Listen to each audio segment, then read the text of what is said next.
It's time to say goodbye to Sears.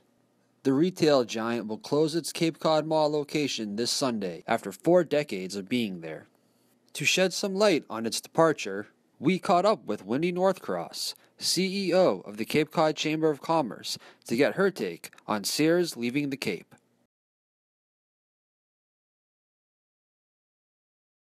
They had actually a catalog shop on North Street in Hyannis before there was the actual Cape Cod Mall. And of course everyone remembers the Christmas catalog, especially if you were a kid, and the toy section in the Christmas catalog. But Sears has been an anchor tenant at the Cape Cod Mall.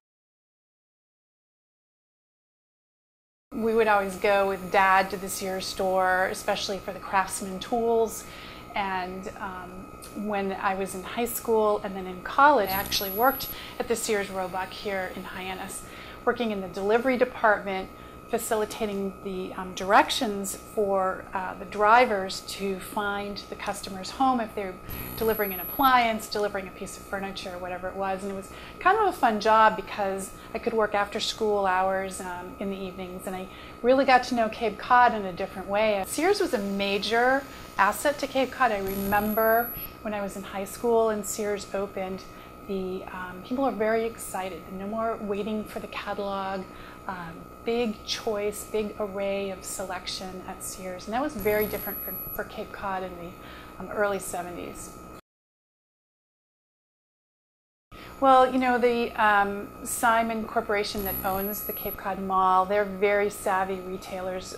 They have connections globally, and they have, you know, rightfully so, taken a look at the customer marketplace, seeing what the preferences are of the current day consumer, and they're doing a pivot to produce 2 smaller stores that will have a different options, different offerings to people. And I understand that one will be sporting goods related and that the other would be a Target, which has quality items at a discount price.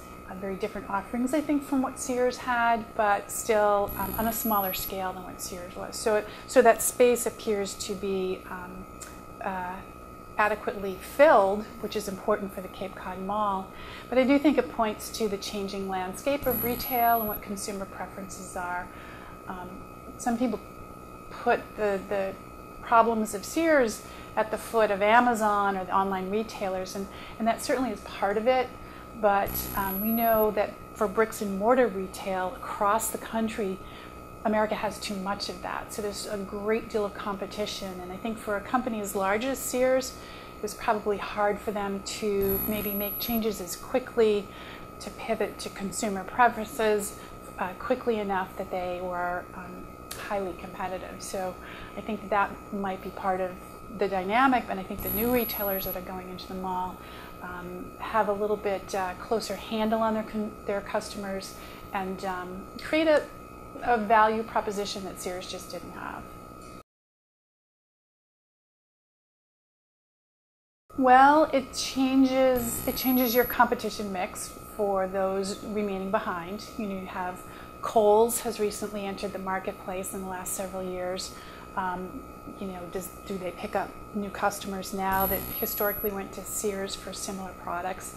Who knows? The Cape, though, is primarily comprised of very small companies, locally owned and independent companies. So these larger chains and major brand names are a little bit of an anomaly for Cape Cod. So it'll be hard to see immediately, I think, what the net effect is. But I do believe the customer will shift. Maybe they'll continue to go to Kmart, which is also part of the Sears family of retail. And maybe they'll just shop more locally. Maybe they'll go to Snow's Hardware to get their dish towels instead of going to Sears.